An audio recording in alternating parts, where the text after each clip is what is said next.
Hello friends, आज आपण rotational डायनामिक्सचं second lecture पाहणार आहोत. काल आपण रोटेशनल डायनामिक्सचं फर्स्ट लेक्चर बघितलं होतं.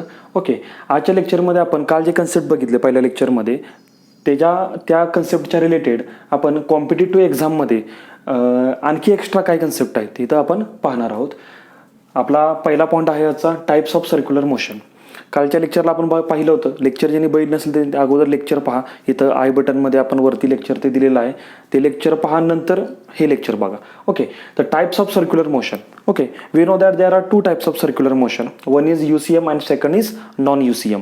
UCM means uniform circular motion and non uniform circular motion. Okay, आता UCM मध्ये काय असतं तर आपल्याला माहिती आहे, in UCM speed is constant. जो पार्टिकल सर्क्युलर मोशन करतो त्याचं स्पीड म्हणजे व्ही काय असतो, कॉन्स्टंट असतो. ओके, हे आपल्याला झालेलं आहे ऑलरेडी. आणि नॉन UCM मध्ये काय असणार आहे तर स्पीड काय असणार आहे, व्हेरिएबल. स्पीड इज व्हेरिएबल म्हणजे स्पीड काय होणार आहे, चेंज होणार आहे. आता स्पीड व्हेरिएबल आहे याचा अर्थ काय होणार आहे, स्पीड इन्क्रीज पण होऊ शकतं आणि डिक्रीज पण होऊ शकतं. ज्यावेळी स्पीड इन्क्रीज होतं त्यावेळी त्या सर्क्युलर मोशनला आपण म्हणणार आहे ॲक्सिलरेटेड सर्क्युलर मोशन. आणि ज्यावेळी स्पीड डिक्रीज होतं त्यावेळी त्या सर्क्युलर मोशनला आपण म्हणणार आहे रिटार्डेड सर्क्युलर मोशन. ओके, असे सर्क्युलर मोशनचे आपण टोटल 3 टाईप बघणार आहोत. UCM, uniform circular motion, accelerated circular motion आणि रिटार्डेड सर्क्युलर मोशन. ओके, आपण स्टार्ट करणार आहोत. पहिला point, first type UCM, uniform circular motion. आपल्याला माहिती आहे युनिफॉर्म सर्क्युलर मोशनमध्ये त्या पार्टिकलचं स्पीड म्हणजेच magnitude of linear velocity is always constant.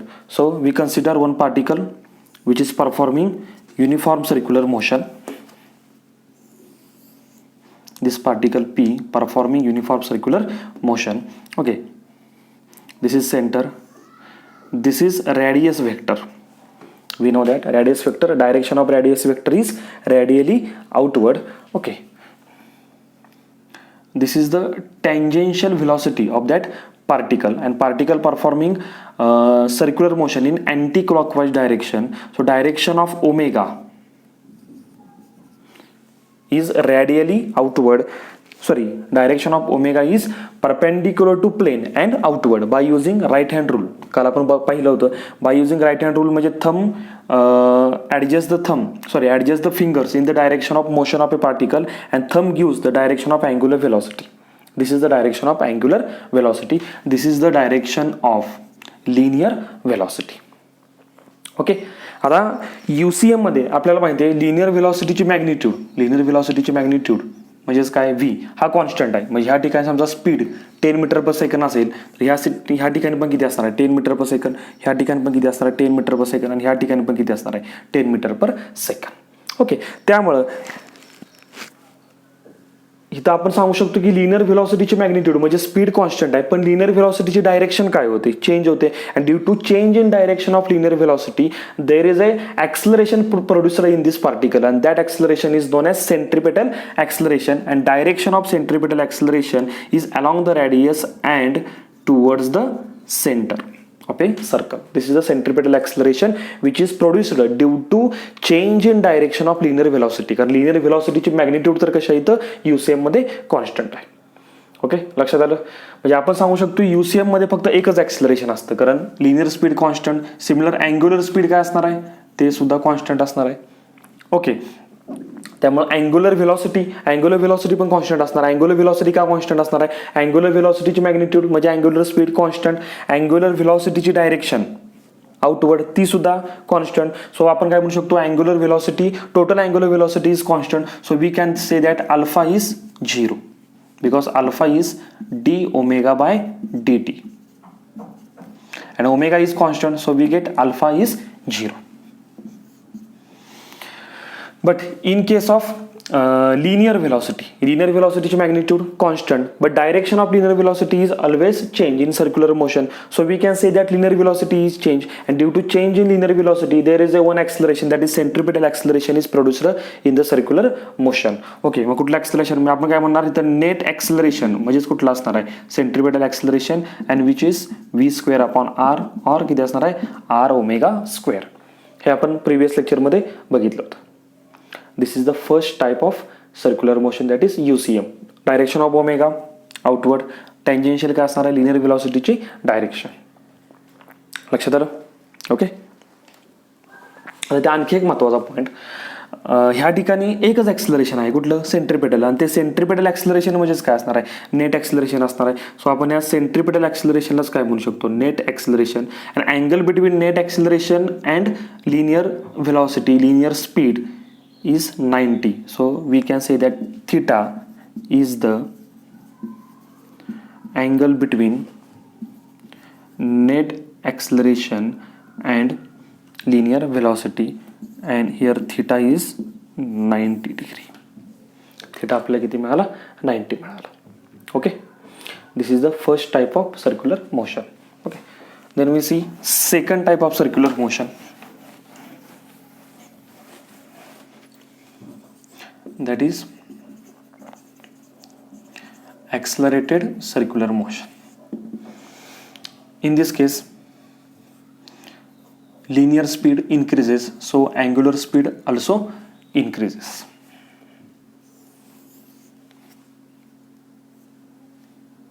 This is particle P, radius vector.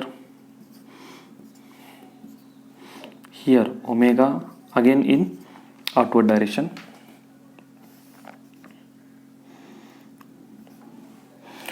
Okay, in this case this is circular motion, त्यामुळे centripetal acceleration तर असणारच आहे along the radius towards the center. Okay, but here linear speed increases. We know that as linear speed increases, there is another acceleration is developed. In this case, that acceleration is known as tangential acceleration. Okay, and the magnitude of tangential acceleration जी आपण already find out केली होती ती किती आहे R alpha.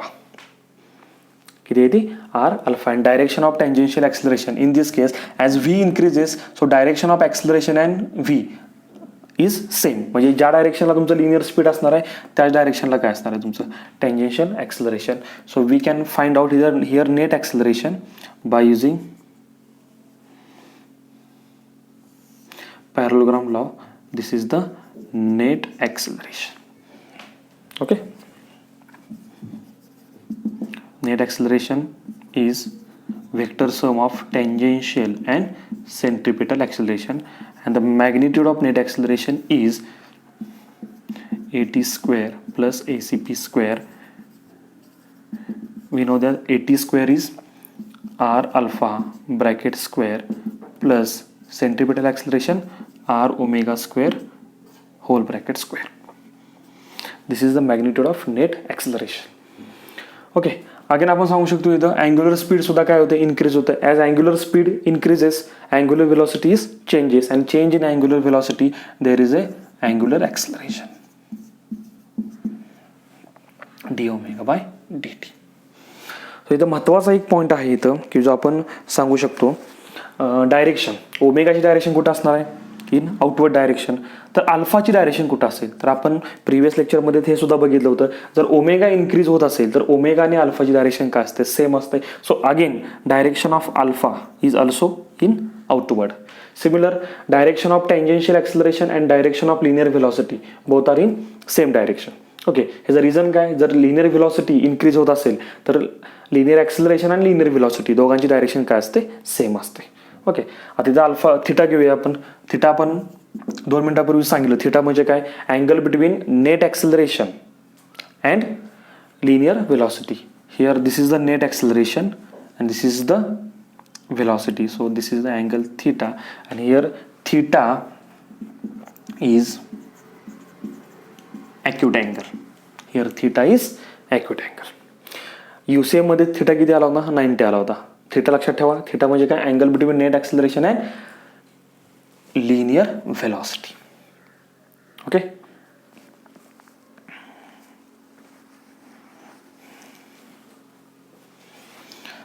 And third case,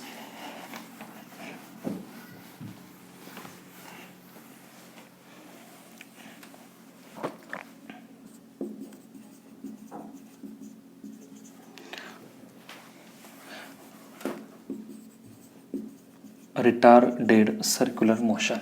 In this case, linear speed decreases, so angular speed also decreases.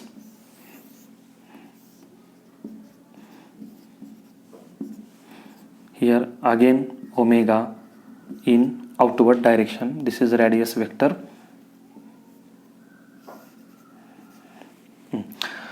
Here linear speed decreases, so due to change in direction of linear velocity, again there is a centripetal acceleration. There is a centripetal acceleration along the radius toward the center. Here v decreases, so tangential acceleration is opposite to direction of velocity. हा महत्वाचा point आहे.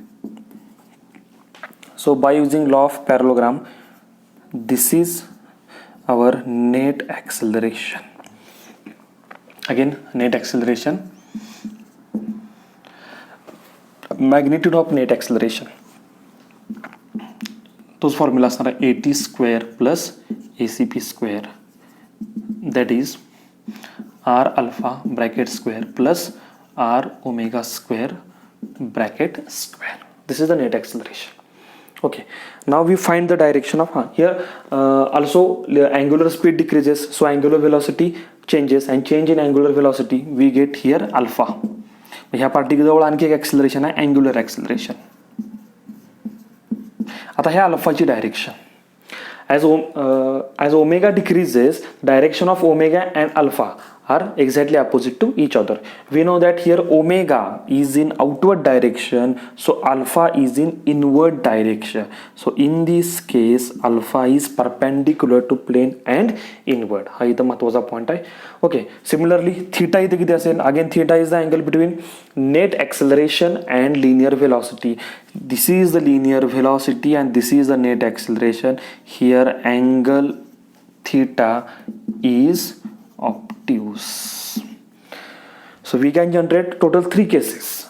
Okay, जर तुम्हाला question जर दिला की angle between linear acceleration, okay question काय बघा, angle between net acceleration and linear velocity is theta.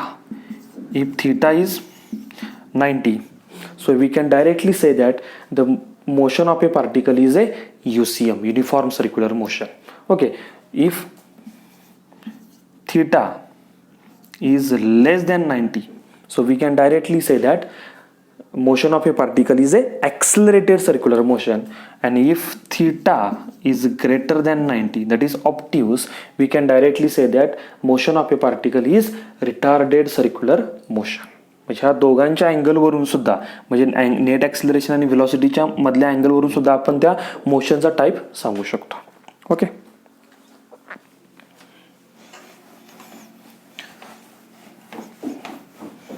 Velocity omega relative. We know that omega relative is equal to omega 1 minus omega 2. This is the formula for relative angular velocity. ह्याच्यावरून आपण relative time period सुद्धा find out करू शकतो. Okay, we know that time period required to complete one revolution. Okay, relative time period is equal to 2 pi upon omega relative. Omega relative का, कारण आपण relative time period घेतो त्यामुळे omega कसला घेतला पाहिजे, omega relative. Okay, then T relative is equal to 2 pi upon what is omega relative, omega 1 minus omega 2. So we get T relative is equal to 2 pi is equal to what is the formula of omega. T is equal to 2 pi upon omega. Okay, t is equal to 2 pi upon omega. So omega is equal to 2 pi upon t. So we can put what is meant by omega 1. Omega 1 2 pi upon t1. So omega 1 2 pi upon t1 minus 2 pi upon t2. 2 pi and 2 pi gets cancelled. So we get for final formula for relative time period is by using cross multiplication T2 minus T1 upon T1 into T2 and then हे T1 T2 कुठे जाणार न्यूमरेटरला, so we can say that T1 T2 upon T2 minus T1. This is formula for relative time period. Okay, relative time period हा formula तुम्ही कुठे use करायचा, circular मोशनमध्ये use करायचा. ओके, डायरेक्टली तुम्ही फॉर्म्युला सुद्धा पाठ करू शकता. हे आपण त्याचं प्रूफ बघितलंय. Relative time period is equal to T1 T2 upon T2 minus T1. Okay, ह्याचं एक सिंपल एक्झाम्पल घेऊया. हे तर आपल्याला एक एक्झाम्पल दिलं आहे, ते एक्झाम्पल आपण नंतर सॉल्व्ह करू. त्याच्या अगोदर आपण एक सिंपल एक्झाम्पल घेऊया. आपण काय करूया, दोन टाइम पिरियड घेऊ. We know that time period for rotation of earth is 24 hour and time period for geostationary satellite is also 24 hours. Okay, geostationary satellite, this satellite revolving around the earth आणि ह्या सॅटेलाइटला अर्थ भोवती एक revolution complete करण्यासाठी किती वेळ लागतो तर 24 आवर. आणि पृथ्वीला अर्थला स्वतः भोवती एक रोटेशन कंप्लीट करण्यासाठी किती वेळ लागतो तो सुद्धा 24 आवर. तर आपण या दोघांचा आता काय काढायचा, रिलेटिव्ह टाइम पिरियड काढायचा. लक्षात आलं. सो आपल्याला इथं आपण अर्थचा टाइम पिरियड त्याला म्हणूया T1 आणि जिओ स्टेशनरी सॅटेलाइटचा टाइम पिरियड त्याला म्हणूया T2. आणि जर आपण इथे व्हॅल्यू पुट केल्या तर 24 into 24 upon 24 minus 24. Okay, 24 minus here 24 we get 0. 24 minus 24 we get 0. So we get T relative is infinite. Similarly we get omega relative. Okay, what is the omega relative? 2 pi upon T relative. So omega relative is equal to 2 pi upon T relative किती आला infinity. So we get omega relative is 0. So आपण काय सांगू शकतो, omega relative of geostationary satellite म्हणजे angular velocity of geostationary satellite with respect to angular velocity of Earth is 0. त्यामुळे तो satellite आपल्याला नेहमी त्याच जागी दिसतो. ओके, तो कन्सेप्ट ॲक्च्युली आपल्याला ग्रॅव्हिटेशनमध्ये होता मागच्या वर्षी. ओके, म्हणून तर आपण त्याला जिओ स्टेशनरी म्हणतो. स्टेशनरीचा अर्थ काय, तुम्ही अर्थवरून जर तर तुम्हाला दिसत असेल तर तो नेहमी तुम्हाला त्याच जागी दिसणार. त्याच जागी दिसण्याचं कारण लक्षात आलं असेल तुम्हाला, कारण त्या सॅटेलाइटची relative velocity with respect to Earth किती आहे 0 आहे. ओके,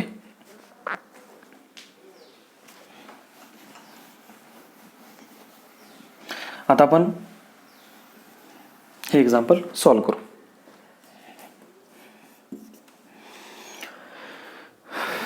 ओके, काय दिलं example, in a clock what is the time period of meeting of the minute hand and second hand. क्लॉकमध्ये 2 हँड असतात, टोटल 3 हँड असतात, hour hand, minute hand and second hand. तर आपल्याला काय त्यांनी विचारले, what is the time period of meeting of minute hand and second hand. Okay, simple example आहे हे. एक्झाम्पल आपण ह्या रिलेटिव्ह टाइम पिरियडच्या फॉर्म्युल्यानं आपण सॉल्व्ह करू शकतो. ओके, काय फॉर्म्युला आहे, relative time period is equal to T1 T2 upon T2 minus T1. Okay, here we get T1 means we take here time period of second hand. Okay, and we know that time period of second hand means time required to complete one revolution. आता second हँडला एक revolution complete करण्यासाठी किती वेळ लागतो तर 60 second. So it is 60 second. Okay, T2 means here we take time period of minute hand. We know that time required to complete one revolution for minute hand is 60 minute.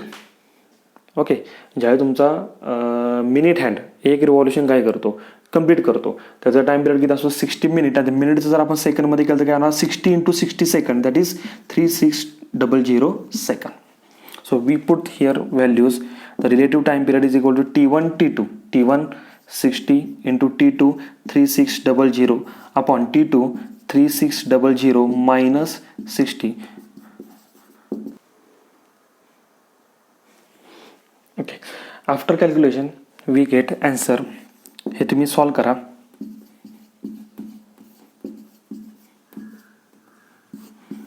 That is option D. Okay, simple. फक्त तुम्हाला जर हा formula जर पाठ असेल तर तुम्ही ते सॉल्व करू शकता. ओके, नंतर आपण बघणार आहे UCM मध्ये जी लिनियर व्हेलॉसिटी चेंज होते त्याची आपल्याला काय फाइंड आउट करायचे मॅग्निट्यूड. ओके, तर आपल्याला माहिती आहे UCM मध्ये लिनियर व्हेलॉसिटी का चेंज होते तर due to change in direction of linear velocity. UCM मध्ये मॅग्निट्यूड तर काय असते व्हेलॉसिटीची कॉन्स्टंट असते. ओके, आपण ते फाइंड आउट करू आता.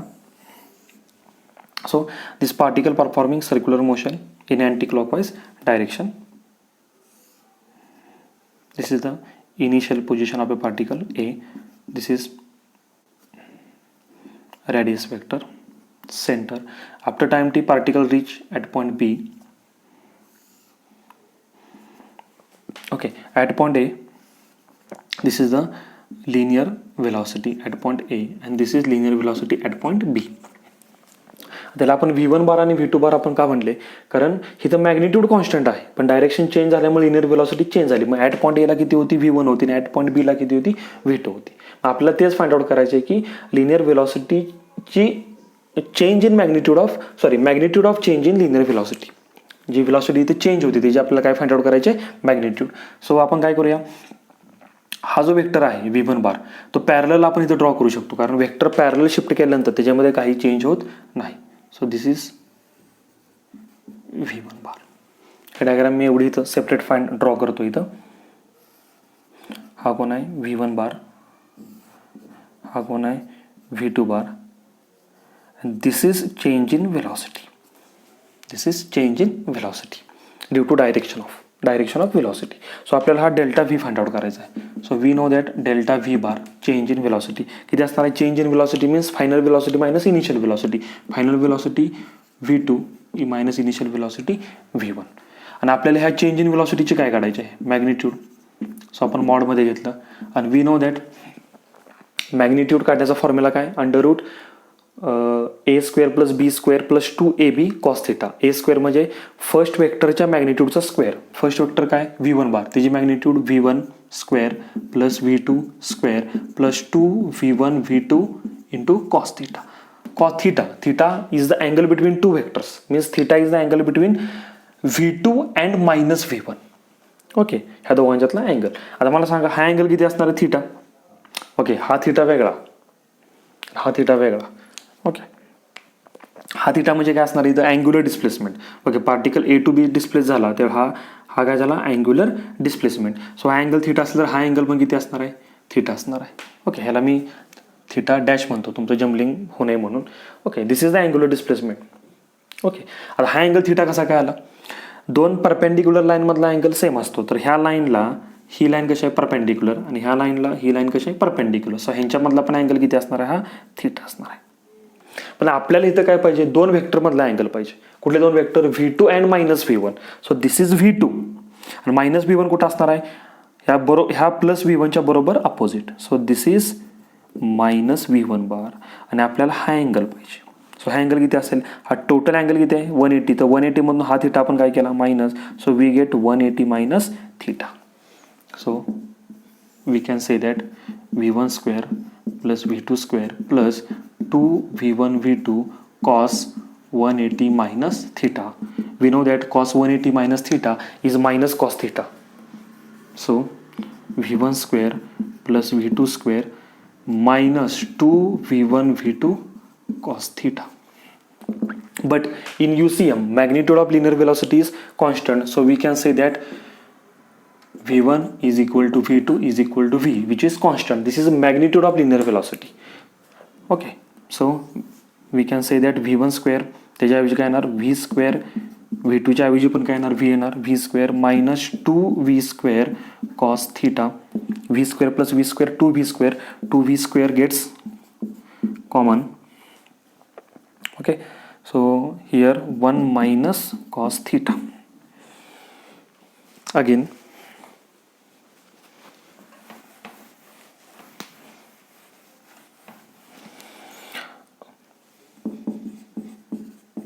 One minus cos theta 2 sine square theta by 2 हा एक मॅथ्समधला फॉर्म्युला आहे. सो आपण ह्यात पुट करू शकतो. तुम्हाला काय मिळेल मग 2v square into 2 sine square theta by 2. By solving it 2 into 2 4, 4चं स्क्वेअर रूट 2, v स्क्वेअरचं square root v and sine square theta बायचं square root sine theta by 2. So this is the magnitude of change in linear velocity in UCM. किती आले magnitude बघा, 2v into sine theta by 2. Formula directly तुम्ही पाठ करू शकता. याचं example simple आहे. समजा पार्टिकलनं काय केलं, इथून सर्क्युलर मोशन स्टार्ट केली अँड आफ्टर सम टाईम त्यानं हाफ सर्कल कंप्लीट केलं, म्हणजे तो इथून इथं आला. तर आपल्याला क्वेश्चन दिला जातो की find the change in velocity. तर ज्यावेळी पार्टिकल हिथं होता, after some time it reach at this point, suppose this is the C point, so there is a change in velocity. Yes, कारण ते व्हेलॉसिटीची काय चेंज झाली, डायरेक्शन चेंज झाली, त्यामुळे व्हेलॉसिटी काय झाली, चेंज झाली. मग तुम्हाला त्यांनी क्वेश्चन तोच विचारला आहे की ज्यावेळी पार्टिकल हाफ सर्कल कव्हर करतो, हाफ सर्कम्फरन्स कव्हर करतो, त्यावेळी find change in velocity. So directly आपण हा फॉर्म्युला यूज करू शकतो, कारण आपल्याला थिटा माहिती आहे. तर हाफ सर्कल कंप्लीट केल्यानंतर थिटा म्हणजे अँग्युलर डिस्प्लेसमेंट किती असणार आहे, तर 180 असणार आहे. Directly we put here 180. So sine 180 upon 2 that is sine 90, and sine 90 किती असतो 1. So we get 2v, that is 2v is a change in magnitude of change in linear velocity in UCM. Okay, आणखी एक आपण example बघूया.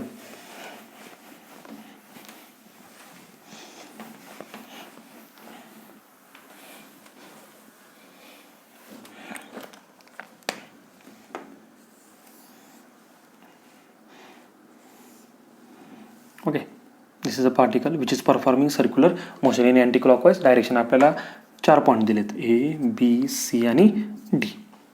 Okay, पार्टिकलनं इथून start केले आणि तुम्हाला प्रत्येक पॉईंटला त्या पार्टिकलचं लिनियर डिस्प्लेसमेंट फाइंड आउट करण्यास सांगितलं आहे.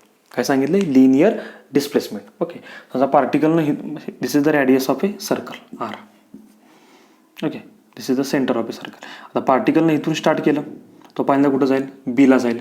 मग ह्या बीला तुम्हाला काय फाइंड आउट करायचं आहे, linear displacement.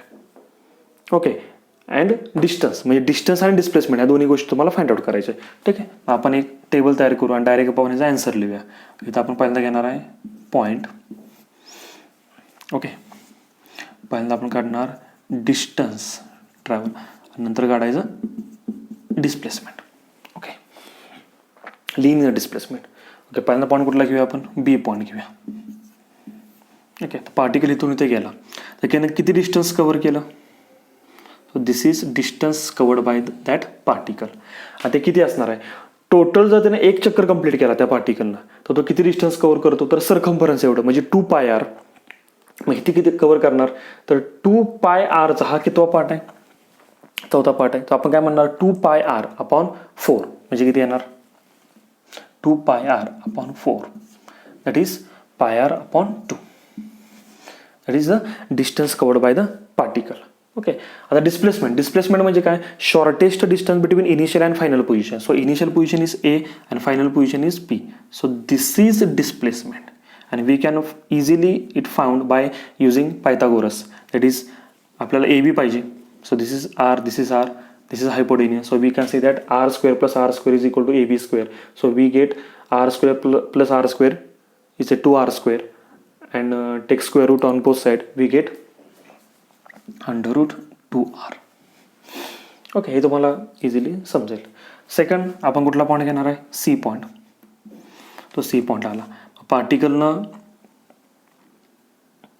This is distance covered by the particle. किती असणार आहे, 2πrच्या किती असणार आहे, हाफ असणार आहे. So 2πr upon 2 that is πr. आता डिस्प्लेसमेंट किती असणार आहे, this is the shortest distance covered by the particle which is called as a displacement. That is R plus R, that is 2R. D. Okay, particle A पासून कुठं आला, D ला आला, तर त्याचं डिस्टन्स किती कव्हर केलं त्यानं, तर टोटल डिस्टन्स किती आहे 2πr. ओके, त्याचा हा कितवा पार्ट येतोय, तर विचार करा किती असणार, तर 3/4 इंटू 2πr. हे किती येत आहे, it is 3/2πr. Okay, and this is the shortest distance between A and D. अगेन ते किती येणार, एवढंच येणार under root 2R. Last point for point A. आता पार्टिकल फिरून पुन्हा इथेच आला, त्यानं डिस्टन्स किती कव्हर केलं 2πr. आणि डिस्प्लेसमेंट किती असणार, ते distance between initial and final position. तो A ला स्टार्ट केलं पुन्हा A लाच आला, ही डिस्प्लेसमेंट किती असणार आहे 0.